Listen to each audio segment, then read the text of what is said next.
여러분이 잘 아시는 것처럼 오늘부터 우리 조지아도 Shelter in Place라는 명령이죠. 자택에서 대피하라라고 하는 명령이 공식적으로 시행되었습니다. 사실 이미 몇 주 전부터 우리가 학교와 직장과 또 비즈니스가 정상적으로 운영되지 못한 그런 상황이었지만 이제는 이제 공식적으로 조지아의 주 전체가 집에 갇혀 있어야 하는 그런 상황이 되었습니다.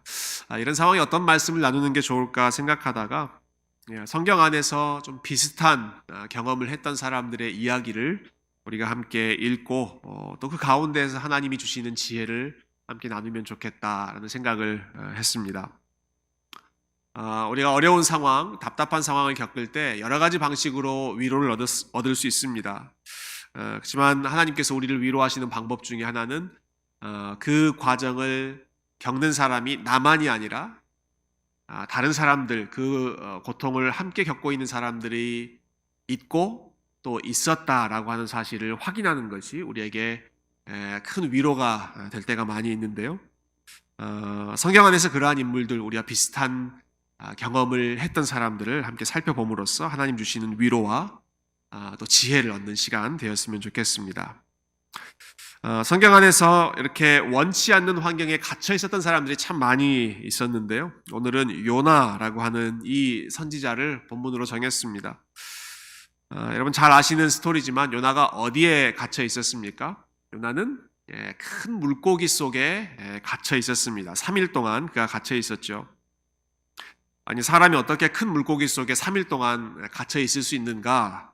너무나 황당한 이야기처럼 들리기 때문에 많은 사람들은 이 사건을 실제 일어난 역사적인 사건이라기보다는 그냥 하나의 교훈을 주기 위해서 만들어낸 동화와 같은 허구적인 이야기, 소설과 같은 사건으로 생각하는 경우가 많이 있습니다. 그렇게 생각하면 글쎄요, 이성적으로는 좀 수긍이 될지 모르겠지만 아주 중요한 문제가 하나 생기는데 그것은 예수님께서 하셨던 말씀이 흔들리는 것입니다. 그렇게 생각하게 되면 예수님께서 사람들에게 가르치시면서 내가 너희에게 보여줄 수 있는 표적, 대표적인 표적은 요나의 표적밖에 없다 이렇게 말씀하지 않으셨습니까? 요나가 물고기 뱃속에 사흘 동안 들어가 있었던 것처럼 나도 땅 속에 사흘 동안, 죽음 가운데 사흘 동안 있다가 다시 살아날 것이다. 예수님께서 이렇게 본인의 삶과 요나의 사건을 병행하는 것으로 말씀하셨습니다. 만일 요나가 물고기 속에 들어갔던 이것이 실제 일어난 사건이 아니라 그냥 하나의 만들어낸, 지어낸 소설과 같은 이야기에 불과하다고 한다면, 그래서 오늘날 자주 쓰는 표현처럼 그냥 페이크 뉴스, 가짜 뉴스에 불과하다고 한다면 예수님께서 가짜 뉴스에 현혹돼서 본인의 상황을 이 상황을 예로 들어서 본인의 구원 사역을 설명하게 되는 그러한 셈이 되어버리는 것이죠. 또 예수님께서 3일간 무덤 속에 들어가신 것도 요나가 겪었던 것과 비슷한 상황이라고 한다면 그건 역시도 역사성을 잃어버리는데 여러분 예수님께서 일어나지도 않은 일을 예로 들어서 본인의 구원 사역을 설명하시지는 않았을 것입니다. 분명히 이 요나 2장에 나오는 요나가 물고기 뱃속에 들어갔던 일은 실제로 일어났던 사건이고 역사적으로 일어났던 사건이다. 이것을 우리가 전제하고 오늘 본문의 내용을 생각해 보는 게 좋을 것 같습니다. 자, 요나가 어떻게 물고기 뱃속으로 들어갔는지 그 전 문맥, 그 배경이 되는 사건을 한번 생각해 보죠. 사실 오늘 17절 말씀이 그 배경 상황을 잘 요약하고 있는데요. 제가 다시 읽어보겠습니다. 17절.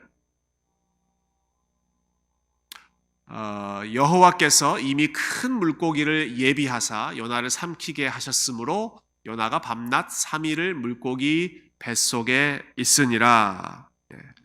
여러분 요나는 선지자였죠. 하나님께서 요나에게 니느웨라고 하는 도시로 가서 복음을 전해라 사명을 주셨습니다. 그런데 요나가 그 말씀에 순종하지 않았습니다.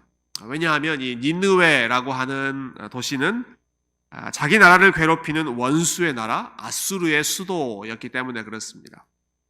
그래서 니느웨로 가지 않고 정반대 방향으로 가는 배를 타고 요나가 하나님의 낯을 피해서 도망치려고 했습니다. 근데 하나님께서 가만 보고 계시지 않으셨죠. 하나님께서는 큰 폭풍을 일으키셔서 요나가 타고 가던 배를 멈추셨습니다. 그리고는 요나로 하여금 그 모든 문제가, 그 모든 폭풍이 자기 때문에 생긴 일이다라고 하는 사실을 깨닫게 하셨고, 결국 선원들이 요나를 바닷속으로 던졌을 때 그 모든 풍랑이 잠잠케 되었던 것을 우리가 기억합니다. 아마 선원들이 그 배에서 요나를 던져버렸을 때, 바닷속으로 던졌을 때 요나는 내 생명은 이제 끝이구나 라고 생각했을 것입니다. 자신의 생명이 끝났다고 생각했을 것입니다. 그런데 하나님께서 무슨 일을 하고 계십니까? 하나님께서 무엇을 준비하고 계셨습니까? 큰 물고기를 이미 예비하고 계셨다. 17절 말씀 다시 한번 띄워보죠. 여호와께서 이미 큰 물고기를 예비하사. 이 예비하사라고 하는 단어가 요나서의 아주 중요한 단어입니다. 이 요나에 가장 많이 나오는 동사 중에 하나가 이 예비하셨다라고 하는 동사인데요. 이 요나에 보면 4장이라고 하는 짧은 장이지만 하나님께서 예비하셨다라고 하는 내용이 굉장히 많이 나옵니다. 요나가 도망칠 때 하나님이 풍랑을 예비하셨습니다. 그리고 요나가 바다에 빠질 때 큰 물고기를 예비하셨습니다. 4장으로도 넘어가면 요나가 큰 뙤약변 밑에 뜨거운 뙤약변 밑에 있을 때 하나님께서 박넝쿨을 예비하셔서 시원한 그늘을 준비해 주시죠. 그러다가 작은 벌레를 또 예비하셔서 그 박넝쿨을 제거하십니다. 그리고 나면 뜨거운 동풍을 예비하셔서 요나를 굉장히 힘들게 만드는 그러한 사건이 이어집니다. 그러니까 이 요나에 보면 계속 하나님이 예비하셨다라고 하는 내용이 계속 나옵니다. 근데 하나님이 그 예비하신 대상들이 어떻습니까? 큰 풍랑도 예비하시고 큰 물고기도 예비하시고, 그러나 아주 작은 박넝쿨도 예비하시고 벌레도 예비하시고, 그러니까 이 땅에 있는 모든 것, 큰 것으로부터 가장 작은 미물에 이르기까지 하나님이 다 예비하고 계시고, 하나님이 다 그것을 하나님의 목적에 따라 사용하고 계시고, 하나님께서 명령하면 풍랑이든 물고기든 박넝쿨이든 벌레든 간에 하나님 말씀하시면 그대로 순종하면서 하나님의 뜻을 이루어가는 도구로 쓰임받았던 것이죠. 어느 것이든지 간에 하나님의 뜻대로 움직이고 하나님께서 명령하신 대로 순종합니다. 딱 한 가지 예외가 있죠. 딱 한 가지 대상만 순종하지 않습니다. 바로 요나입니다. 요나. 천지 만물이 다 하나님의 뜻에 순종하는데 요나만 하나님의 말씀에 순종하지 않습니다. 여러분, 요나가 선지자였다. 선지자는 누구보다 먼저 하나님의 말씀에 귀 기울이고 하나님 말씀을 순종해야 하는 사람인데, 온 세상이 다 순종하고 있는 상황에 요나만 하나님의 말씀에 순종하지 않고 반대로 행하고 있는 굉장히 아이러니한 그러한 상황이 이 요나서의 이야기입니다. 자, 하나님께서는 이렇게 고집스럽게 불순종하고 있는,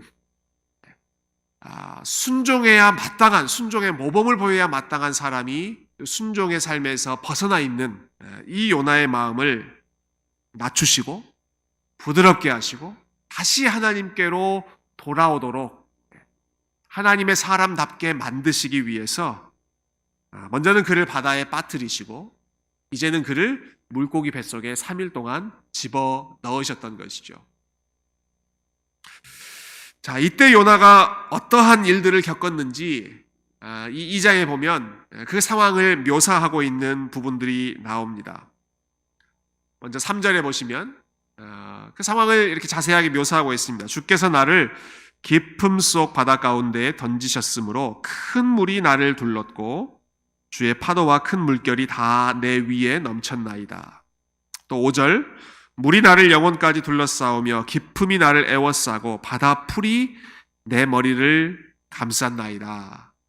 여러분, 이 내용들을 한번 머릿속으로 상상하시면서 연상하시면서 이 성경 안의 세계로 한번 들어가 보시면 좋을 것 같습니다. 내가 지금 깊음 속 바다 가운데 던져졌고 큰 물결이 내 위를 집채만한 파도가 나를 덮치고 있고, 그리고 내가 내려가고 밑바닥까지 내려가서 바다의 풀들이 내 머리를 감싸고 있는 그 상황까지, 밑바닥까지 내려갔다라고 하는 것이죠. 살 소망이 끊어졌다라고 생각할 수밖에 없는 상황입니다. 이제는 끝이구나. 그렇게밖에 생각할 수 없는 그 순간에 하나님은 큰 물고기를 예비해 놓으셨다. 그리고 요나의 생명을 보호해 주셨습니다. 지금 요나는 하나님의 명령에 불순종해서 도망가고 있는 상황입니다. 아주 괘씸한 모습이죠. 선지자로서 마땅히 해야 할 일을 하지 않고 있는 괘씸한 선지자의 모습입니다. 선원들이 그를 바다로 던졌을 때 요나는 아마 이렇게 생각했을 것입니다. 불순종의 끝은 이것이구나. 내가 하나님 앞에 불순종했더니 결국은 내가 죽게 되었구나. 그렇게 생각했을 것입니다.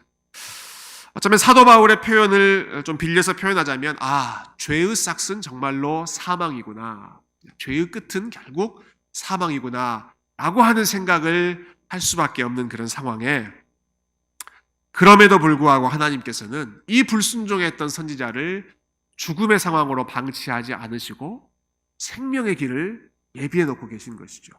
큰 물고기를 미리 준비해 놓으셔서 바다 밑속으로 빠져가고 있는 요나를 꿀꺽 집어삼키셔서 3일 동안 그 물고기 뱃속에서 하나님께서 요나를 지키시고 보호하셨던 것입니다. 요나는 결코 생각하지 못했던 방식이었겠지만 하나님은 생각하지 못했던 방식으로 요나를 지켜주고 계시다라고 하는 것이죠. 그래서 요나가 6절에 이렇게 고백합니다. 내가 산의 뿌리까지 내려갔사오며, 밑바닥까지 내려갔다는 것이죠. 땅이 그 빗장으로 나를 오래도록 막았사오나, 열리지 않는 아주 답답한 상황을 묘사하는 것이죠. 그러나 나의 하나님 여호와여, 주께서 내 생명을 구덩이에서, 사망의 구덩이에서 나를 건져주셨습니다. 도저히 생명을 찾을 수 없는 그곳에서 하나님은 요나를 생명의 길로 인도해 주셨습니다. 오늘 본문에 보면 이 뱃속이라고 하는 단어가 참 많이 나옵니다. 물고기 뱃속이라고 하는 표현도 여러 번 나오고요. 또 스올의 뱃속, 이 스올이라고 하는 표현은 이스라엘 백성들이 이제 죽음의 장소라고 생각했던 이미지인데, 그 죽음의 장소, 죽음의 뱃속이라고 하는 표현도 나오죠. 그런데 우리말로 뱃속이라고 번역됐지만 이 히브리어로는 이 단어가 여인의 자궁을 똑같이 의미하는 그런 단어입니다. 물론 우리도 뱃속, 엄마의 뱃속이라고 하는 표현을 자주 쓰죠. 어머니의 자궁에서 생명이 잉태되는 것처럼 지금 물고기의 뱃속에서, 심지어는 스올의 뱃속, 그 죽음의 장소라고 할 수 있는 그곳에서 오히려 어머니의 뱃속에서 생명이 잉태되는 것처럼 요나의 생명이 보호받고 요나가 새로운 생명으로 거듭나는 그러한 장소로 사용되는 것이죠. 이 물고기의 뱃속이 그러한 생명의 장소로 쓰임받고 있는 것입니다. 여러분, 그런데 이곳은 단순히 요나가 육체적인 생명만 보존받는 곳이 아니라 더 중요하게는 요나의 영적인 생명이 새로워지는 장소였습니다. 물고기의 뱃속에 있는 동안에 요나는 영적으로 새로워지고 더 거듭나는, 그의 생명을 회복하는 그러한 일이 일어납니다. 자, 2장 1절과 2절을 한번 보시죠.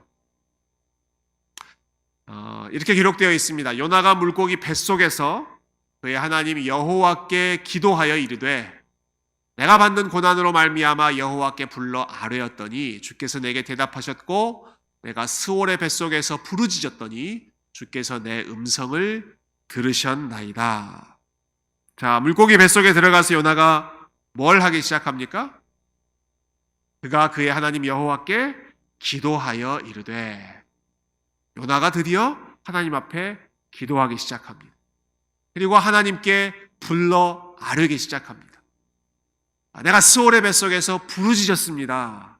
하나님의 이름을 부르짖기 시작하는 기도의 삶이 그 뱃속에서 시작되는 것이죠. 참 재미있는 것은 요나가 기도했다는 장면이 지금 이 부분에서 처음 나오고 있다는 사실입니다.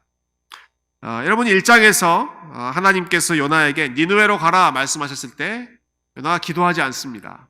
기도하지 않고 그냥 자기 뜻대로 결정해서 반대로 가버립니다. 그가 타고 가던 배가 풍랑을 만나서 생명이 위태로울 때에도 그는 기도하지 않습니다. 기도했다라고 하는 말이 나오지 않습니다. 그러나 물고기 뱃속에 들어갔을 때, 물고기 뱃속에서 3일 동안 갇혀 있는 동안에 요나는 비로소 하나님 앞에 기도하기 시작합니다. 그 물고기 뱃속이 하나님의 이름을 부르짖는, 하나님께 기도하는 일을 회복하는 장소가 된 것이죠. 그리고 이 기도는 그냥 요나 혼자만 독백으로 했던 기도가 아니었던 것 같습니다. 2절에 보면 내가 아뢰었더니 주께서 내게 대답하셨습니다. 내가 부르짖었더니 주께서 내 음성을 들으셨습니다. 그 어두운 장소에서 요나가 하나님의 이름을 부르짖고 그리고 하나님께서 요나의 기도를 들으시는 그 쌍방간의 대화, 하나님과의 교제가 이곳에서 지금 회복되고 있었던 것이죠. 자, 물고기 뱃속은 하나님 앞에 기도하는 일이 회복되는 장소다. 우리가 먼저 기억했으면 좋겠고요. 자, 뿐만 아니라 요나는 이곳에서 예배를 향한 간절함을 회복하기 시작합니다. 먼저는 기도하는 일이 시작되고 그 다음에는 하나님의 은혜를 사모하며 하나님을 예배하는 것에 대한 그 간절한 마음을 회복하기 시작합니다. 4절에 나와 있죠. 내가 말하기를 내가 주의 목전에서 쫓겨났을지라도 다시 주의 성전을 바라보겠다 하였나이다. 무엇을 바라보겠다고요? 내가 다시 주의 성전을 바라보겠다. 성전은 뭐 하는 장소입니까? 하나님을 예배하는 장소지 않습니까? 내가 주의 목전에서 쫓겨났을지라도 지금 하나님의 낯을 피하여 하나님의 얼굴을 피하여 요나가 도망가고 있었던 그런 상황입니다. 하나님의 얼굴로부터 가능하면 멀어지려고 했던 그러한 상황. 그러나 그가 다시 하나님의 얼굴을 찾기 시작합니다. 주의 성전을 바라보겠습니다.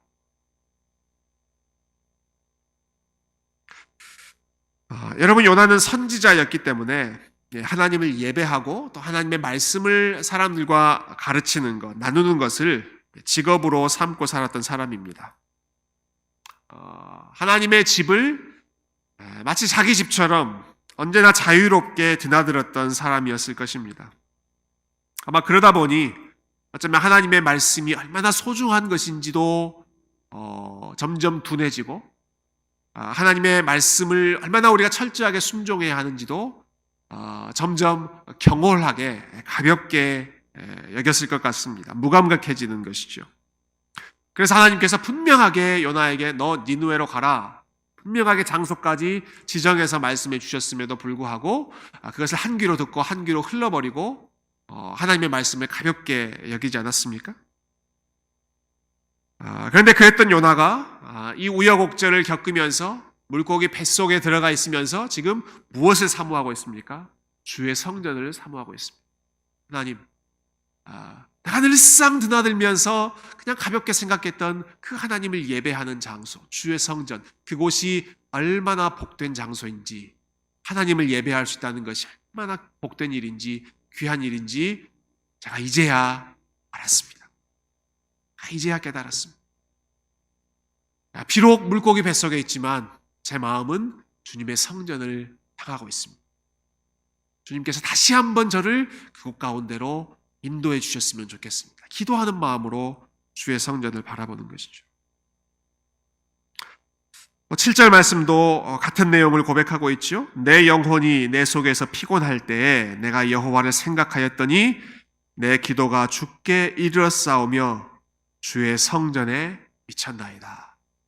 내 영혼이 점점 피곤해지고 답답해질 때, 그러나 내가 여호와를 생각하고 나의 기도가 회복되고 그리고 주님의 성전을 향한 나의 마음이, 그 간절한 마음이 다시 회복되었습니다.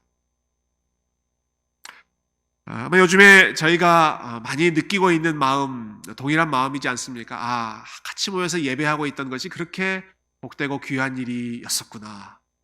성도들을 함께 만나고 함께 한 자리에서 하나님을 찬양하고 예배하고 기도하고 같이 울고 같이 웃고 하는 그 일이 얼마나 복된 일이었는지 지금 한 3주 정도 우리가 모이지 못하고 있는 동안에 얼마나 간절한 마음이 드는지 모르겠습니다. 요나가 비슷한 마음이었던 것이죠. 늘상 성전을 제 집처럼 드나들던 사람이었지만 지금은 물고기 뱃속에 갇혀있는 가운데 주님의 성전, 그 아름다운 장소 하나님 다시 회복시켜 주시기를 원합니다. 기도가 회복되고 예배를 향한 간절함이 회복되는 장소가 이 물고기 뱃속에 갇혀있는 상태였던 것이죠. 마지막으로 이 물고기 뱃속에 머물면서 요나는 하나님이 어떤 분이신지를 제대로 이해하고 그리고 믿음으로 고백하기 시작합니다. 8절과 9절 말씀 읽어보겠습니다. 거짓되고 헛된 것을 숭상하는 모든 자는 자기에게 베푸신 은혜를 버렸사오나 나는 감사하는 목소리로 주께 제사를 드리며 나의 서원을 주께 갚겠나이다. 구원은 여호와께 속하였나이다 하니라. 하나님께서 베풀어 주셨던 은혜를 잊어버리고 저버렸던 그러한 삶이 아니라 이제는 다시 그 하나님의 은혜를 하나 둘 기억하며 그 은혜 때문에 감사하는 삶으로, 나는 감사하는 목소리로 주님께 제사를 드리겠습니다. 감사가 사라졌던, 불평했던 그러한 요나의 목소리, 요나의 입술이 아니라 하나님께서 니느웨 가라 라고 말씀하셨을 때 아마 성경 1장에 기록되진 않았지만 그가 불평하면서 속으로 궁시렁궁시렁 대면서 내가 왜 거기를 가야 되나, 아마 그러한 마음이지 않았겠습니까? 그러나 물고기 뱃속에서 요나가 다시 감사의 고백을 회복합니다. 하나님, 제가 감사하는 목소리로 주님의 은혜를 노래하겠습니다 하는 것이죠. 하나님께서 자기에게 맡겨주셨던 책임을 가볍게, 경홀히, 하찮게 여겼던 그러한 삶에서 이제는 나의 서원을 주님께 갚겠습니다. 내가 주님 앞에 서원했던 것, 주님께서 저에게 맡겨주셨던 그 귀한 직분, 그 귀한 책임, 제가 주님 앞에 충성함으로 다시 갚겠습니다. 그 소명감도 회복되고 있는 것이죠. 그리고 그의 입에서 나왔던 마지막 고백, 구원은 여호와께 속하였나이다. 여러분, 이것은 성경 전체의 메시지를 딱 한마디로 요약하는 성경 전체의 핵심 중에 핵심이라고 할 수 있습니다. Salvation belongs to the Lord. 구원은 여호와께 속하였습니다. 구원은 오직 하나님께만 속해 있습니다. 요나 개인의 삶이 죽고 사는 그 육신적인 구원도 하나님의 손에 속해 있고, 한 도시, 한 나라, 니느웨라고 하는 도시가 사느냐 죽느냐라고 하는 것도 결국 하나님의 손에 달려있는 것이고, 우리의 삶의 일거수일투 중 모든 것이 다 여호와께 속하였습니다. 하나님, 모든 것이 다 하나님의 손에 달려있습니다. 전적으로 의탁하고 온전히 하나님 앞에 맡기는 그 믿음의 관계, 신뢰를 바로 이 물고기 뱃속에 있는 동안에 요나가 회복하게 되고, 하나님은 내 모든 상황을 주관하시는 분이시구나, 구원이 하나님께 속해 있구나, 이 사실을 어느 때보다도 더 절실하게 진실된 마음으로 고백했던 것이죠. 자, 이 모든 변화와 회복이 물고기 뱃속에서 일어났습니다. 그의 기도가 회복되고, 예배를 향한 마음이 회복되고, 하나님을 아는 지식이 회복되고, 그리고 하나님의 은혜에 대한 감사의 마음이 회복되었던 것, 모두 다 이 물고기 뱃속에 갇혀있는 동안에 일어났던 변화이죠. 요나가 물고기 뱃속에서 보냈던 3일이라고 하는 시간은 칠흑같이 어두운 시간이었을 것입니다. 아무것도 볼 수 없는 캄캄한 시간이었습니다. 그러나 그렇게 주변이 캄캄하고 자신의 영혼이 점점 피곤해져 갈 때 오히려 요나의 영혼의 눈이 열리기 시작하고, 이전에 보지 못했던 것을 보기 시작하고, 이전에 생각하지 못했던, 기억하지 못했던 것을 다시 기억하는 그런 놀라운 역사가 일어났던 것이죠. 하나님께서 자신을 충성스럽게 여겨주셔서 선택해 주셨고, 귀한 일들을 맡겨주셨고, 성전 안에서 하나님을 예배할 수 있게 해주셨고 많은 사람들과 말씀을 나누게 해주셨던 그 귀한 은혜, 그것이 얼마나 복된 일인지를 요나가 깨닫고 하나님 앞에 감사했습니다. 당연하게 생각했던 것들이 결코 당연한 것이 아니었다는 사실을 깨닫고, 무엇보다 하나님이 생명의 주인이시고 구원이 여호와께 속해 있다는 사실을, 하나님의 주권을 인정하는 믿음의 사람으로 거듭나게 되었습니다. 또한 이 시간은 요나가 자기 뜻대로 아무것도 할 수 없는 시간이었습니다. 물고기 뱃속에 3일 동안 갇혀 있으면서 요나가 할 수 있는 게 뭐 있었겠습니까? 아무것도 할 수 없이 철저하게 수동적일 수밖에 없는 상황이 이 사흘이라고 하는 시간이었습니다. 생각해보면 요나는 그 누구보다도 자기 생각, 자기 고집이 셌던 사람이죠. 신약에 베드로가 있었다면 구약에는 요나가 있었다라고 표현해도 과언이 아닐 것입니다. 각자 고집에 있어서 한 고집하는 그런 사람들이지 않습니까? 요나의 경우에 하나님께서 야, 너 니느웨로 가라 구체적으로 지시했음에도 불구하고 거기에 순종하지 않고 자기 고집대로 자기가 가야 할 방향을 스스로 결정하고 스스로 주관하려고 했습니다. 그렇게 고집셌던 요나를 하나님이 어떻게 다루십니까? 타고 가던 배를 바람을 일으켜서 멈추어 버리시고, 선원들의 손을 통해서 요나를 바다로 던져버리시고, 급기야는 물고기 뱃속에 3일 동안 가두어 버리셨습니다. 요나가 가고자 했던 목적지, 다시스라고 하는 목적지에 더 이상 가지 못하도록 하나님께서 막으셨고, 그가 어디로 가야 할지 요나 스스로 주관하지 못하도록, 요나 스스로 키를 잡고 방향을 결정하지 못하도록 아예 물고기 뱃속에 꽉 가둬버리신 것이죠. 그가 할 수 있는 것은 잠잠히 기다리는 것 밖에는 없는 상황이고, 그냥 물고기가 가는 대로 따라갈 수밖에 없는 상황이었습니다. 자기 뜻대로 가는 인생이 아니라 하나님께서 완전히 요나의 발걸음을 사로잡으셔서 그의 발걸음을 하나님이 원하시는 방향으로 인도해 가시는 것이죠.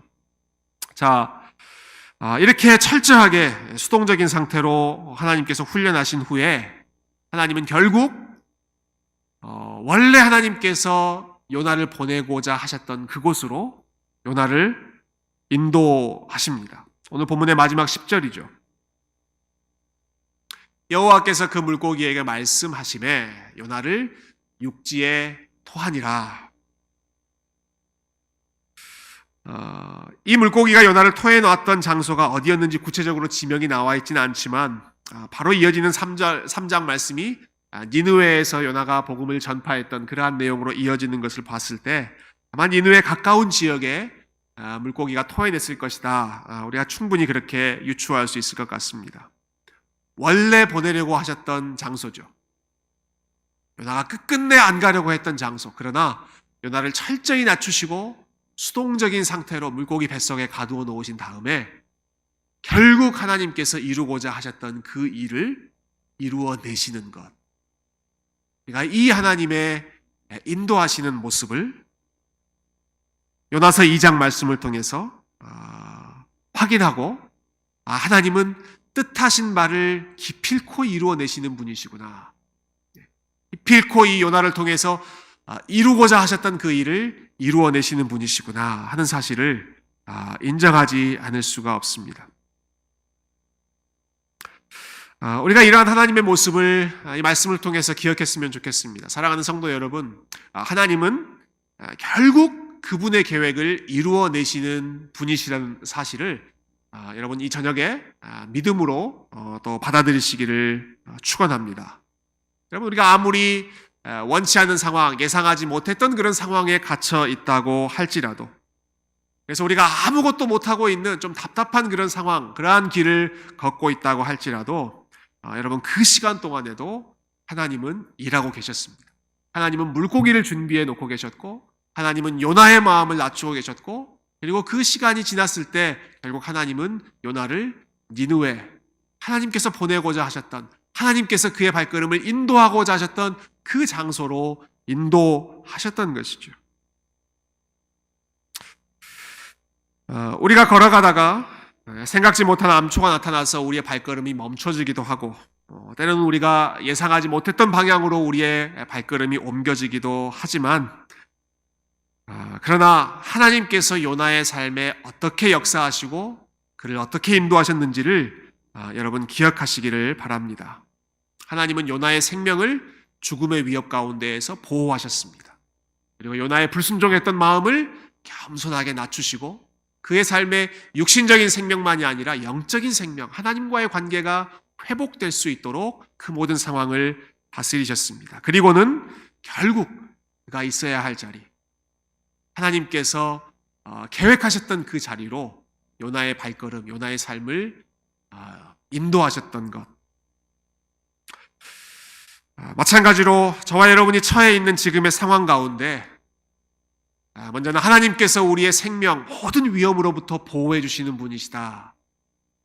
때로는 생각지도 못했던 방식으로, 때로는 물고기를 준비해 주시는 그러한 방식으로라도 하나님이 우리의 생명 보호하시는 분이신 것을 여러분 기억하시기를 바라고, 이 상황을 통해서 무엇보다 하나님 앞에 우리의 기도가 회복되고 예배를 사모했던 마음이 회복되고 하나님께서 주셨던 여러 은혜의 조건, 감사의 조건들을 정말 감사하게 생각할 수 있는, 당연한 것으로 여기지 않는 그러한 겸손한 마음이 회복되고, 결국은 하나님께서 이 상황 가운데 우리의 발걸음을 하나님께서 계획한 일을 이루어내시는 그러한 방향을 향하여, 그 목적지를 향하여 우리의 발걸음을 이끄시는 그러한 하나님이신 것을 여러분 이 말씀을 통해서 기억하시고, 요나와 같이 다시 하나님의 사명의 장소로, 또 하나님과의 깊은 관계로 회복될 수 있는 그러한 복된 시간 하루하루 살아가시기를 주님의 이름으로 축원드립니다.